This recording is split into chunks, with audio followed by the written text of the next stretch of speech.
following is a Comfortably Zoned Radio Network production. Good morning, good afternoon, good evening, and welcome to Ask Claire along the Comfortably Zoned Radio Network. My name is Claire Hall. I'm your host, and I'm also your guest today. Yep, this is a 2-for-1 special. Claire Unleashed, Claire Unlimited, Claire riffing on politics. And if you're of a liberal or progressive frame of mind like me, I hope you love the program. Well, if you're on the other end of the political spectrum, today's half hour might not be for you, and we'll get back to books and baseball and other hopefully less non-controversial things on a future program. I want to talk about Oregon politics today. I want to talk about national politics.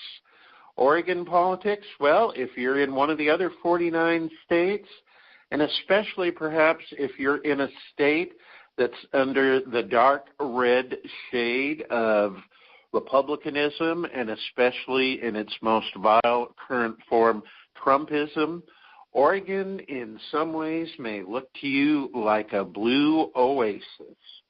Not only do we have a Democratic governor just elected for her second 4-year term, Kate Brown, who has been in Oregon politics progressively as a state legislator, Secretary of State, and now for the last 4 years our governor.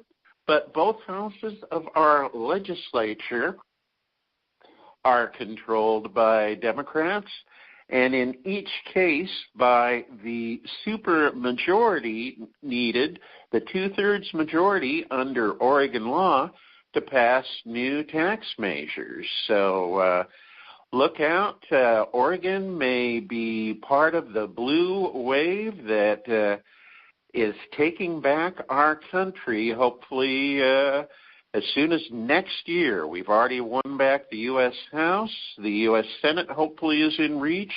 And, of course, the presidency. So what are Oregon Democrats doing? It might more be a question, what are they not doing? They are in session constitutionally for a limit of 6 months, so they've got to be out of the building by the end of June. But in the time they have, since they convened a few weeks ago, they have hit the ground running. And some interesting ideas, lots of interesting ideas bubbling up to the surface. Now, here's one that, as an old gal of 59, I'm personally in love with, although a lot of my otherwise progressive friends are not. A measure has been introduced that would refer to the voters a constitutional amendment that would make Oregon the first state in the country to allow 16-year-olds to vote. Now, personally, I love the idea.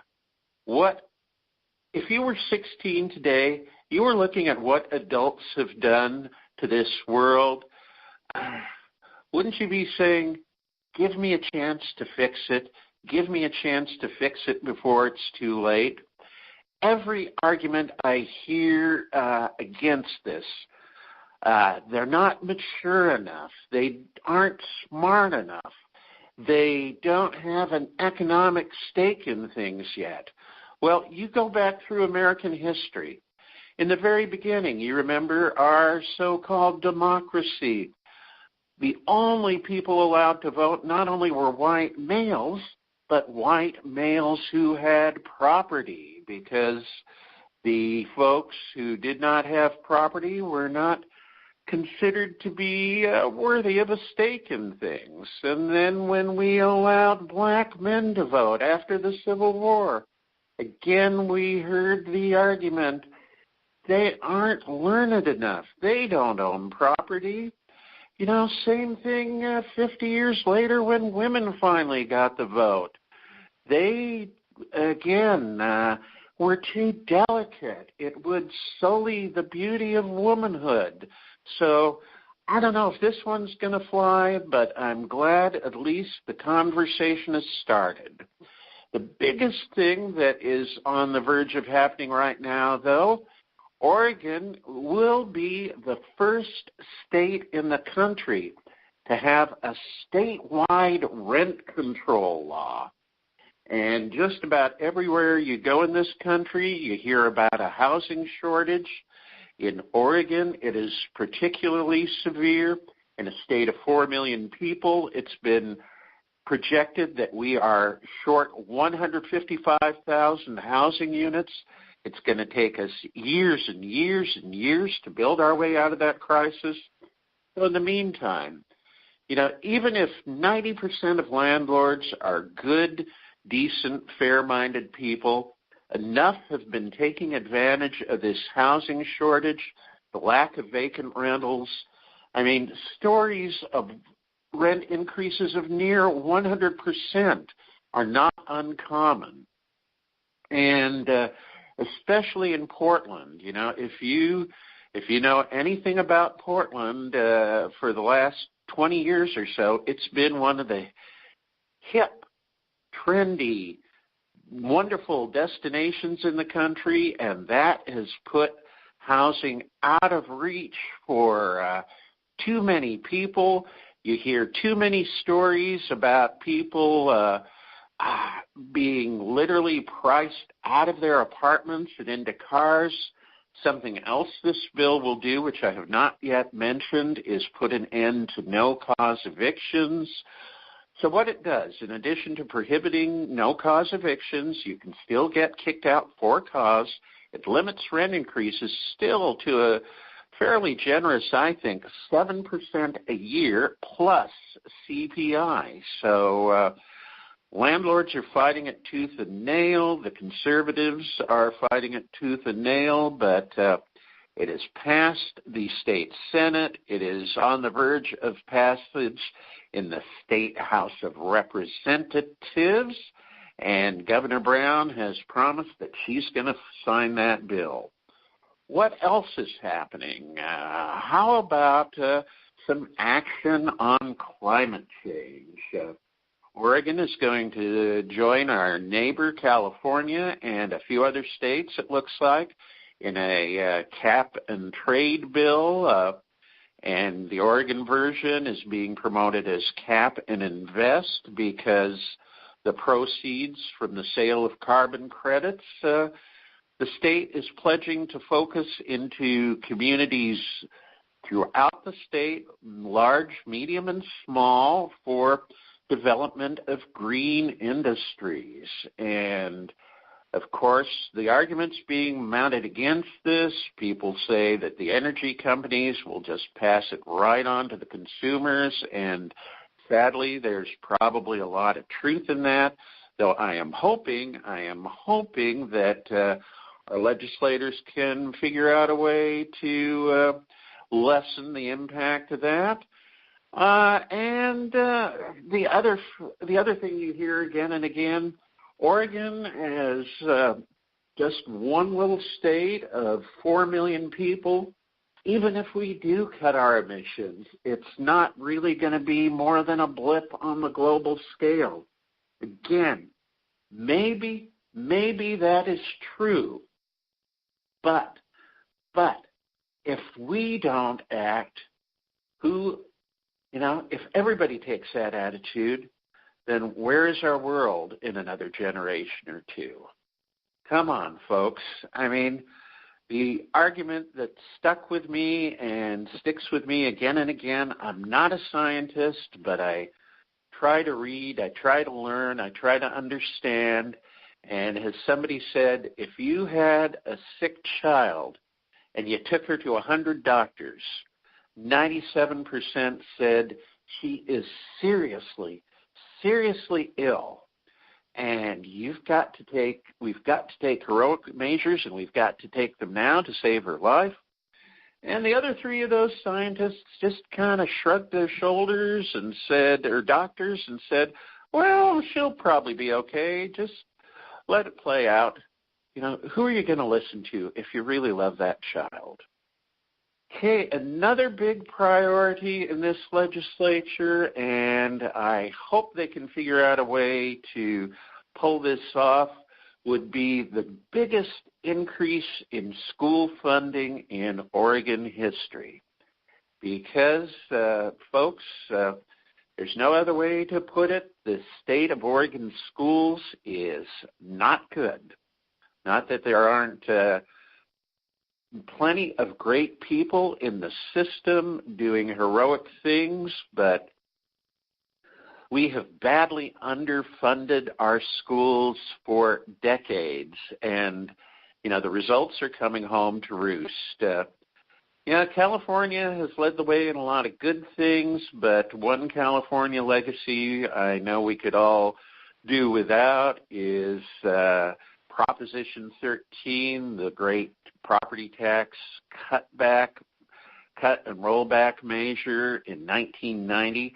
Oregon passed its own version of Prop 13 called Measure 5, and people predicted disaster for schools and other important public services, and unfortunately they were right. It didn't happen right away. It's been more like death by 1,000 cuts. So Oregon now has one of the shortest school years in the nation. It has, I believe, what is now the second lowest high school graduation rate in the country. So hopefully we've got a focus. We've got, again, a legislature and a governor that says this is not acceptable. This is absolutely not acceptable, and we've got to fix it. We've got to fix our public schools. That is one of our greatest investments in our education. About 15 years ago, an older friend of mine, when I was a lot more naive than I am now, told me that the Republican Party, or at least the elements controlling it, really wanted to dismantle public education. And I said, no, come on. But I see that he was absolutely right. If the Republicans have their way, the Betsy DeVosses of the world, we're going to have nothing but charter schools and homeschooling. And, of course, they are, how can I say it? They are feeding on the prey of some of their rank and file who are convinced that schools are teaching values that are not their values. And most of them really couldn't give a tinker's damn about that. All they want to do is dismantle public schools to knock the foundation out from under teachers' unions. One of the strongest public employee unions left, of course, are the teachers. No more public schools, no more teachers. And here is something, that really is a sign of what they're trying to do. You notice some of them don't call them public schools anymore. They call them government schools because, after all, we are the public. We're all the public. But they have spent 40 years now, 40 years and more, trying to convince us that government is some sort of evil, alien force that was dropped on us from the outside. And, part of this effort to alienate us from the system that nurtures us, that builds our future. There are even think tanks around now that are talking about doing away with public libraries. My God. Can you believe that? Public libraries. They say in this age of Starbucks and Barnes & Noble, we don't need public libraries anymore, that we've got these community gathering spaces provided by private enterprise. Well, last I knew at Barnes & Noble, hey, I like hanging out at Barnes & Noble, but they're not going to let you take a book home unless you pay for it. They're not going to provide you with assistance in researching all kinds of topics.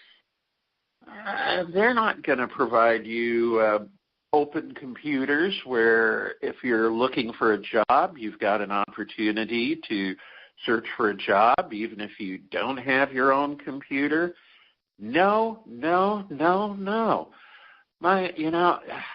Every day for me is a learning experience, and I hope it is for you too, that there are places, luckily it hasn't caught on in the U.S. but yet to any great extent, but there are places in the world where governments are so cash-strapped, they're even doing things like selling off municipal water systems.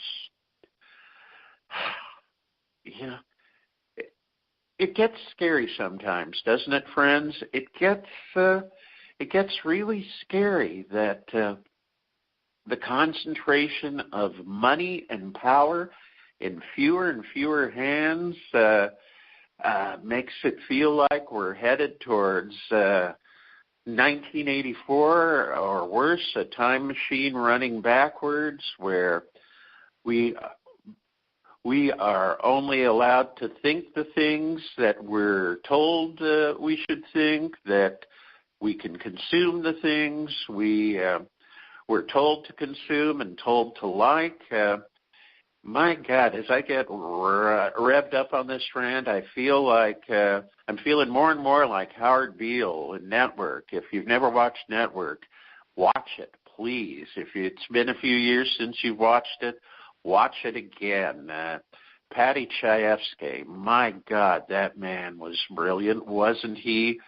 And don't you want to do Howard Beale, run to your window, throw it open, and scream, I'm mad as hell and I'm not going to take it anymore?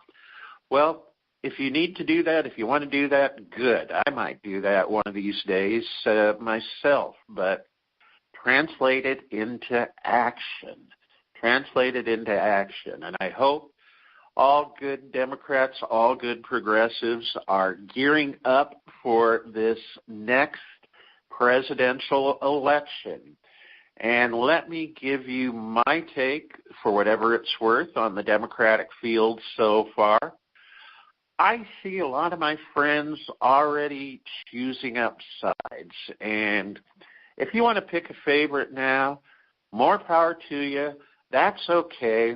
The only thing I'm going to appeal to everybody is let's not consume ourselves too early. Bernie Sanders, I voted for Bernie in 2016. I really think Bernie would have beaten the Orange Clown. A lot of people are piling on Bernie, saying he's too old, too white, too male. He had his shot. Well, maybe all of that is true, but the man deserves an opportunity to make his case again, in my view. And even if he doesn't win the nomination, I hope we all pay thanks to him, a real debt of thanks for moving the party so far in a progressive direction that I think we're not going to turn back from.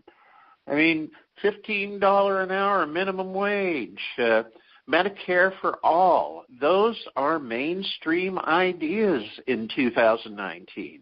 And if you can remember as far back in the murky past as 2016, those were considered kind of outlandish. But frankly, if it's not Bernie, we've got a younger crowd, although, Elizabeth Warren at 70 is no kid, but I love her brains. I love her heart. I love the fact that she has so consistently gone after Wall Street.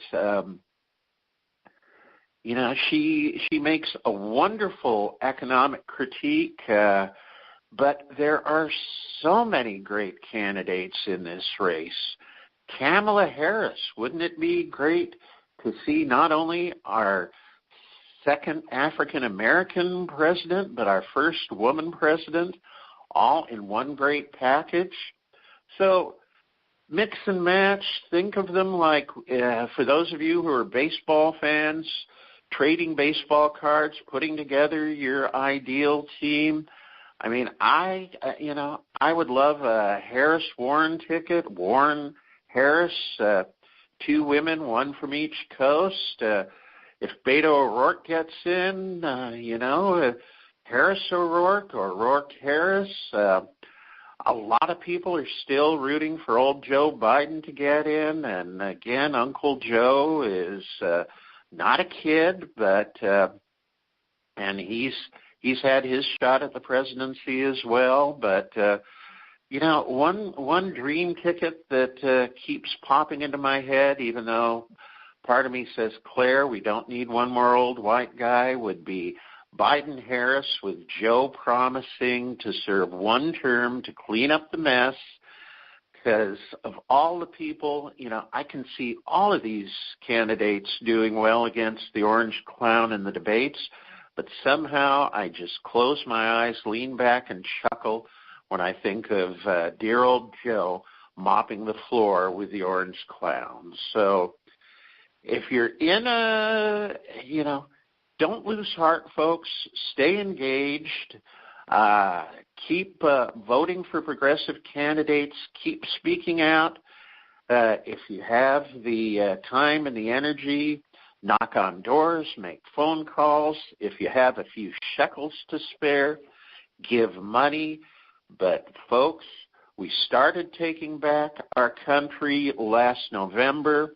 Look at what a fantastic thorn in Trump's side Nancy Pelosi has proven to be. We can do it. We have to do it. There is a lot of damage that has been done over these last 2 years, but the cause of America is not yet lost. The cause of our future is not yet lost. So thanks for listening to my rant on today's edition of Ask Claire. And until next time, happy trails.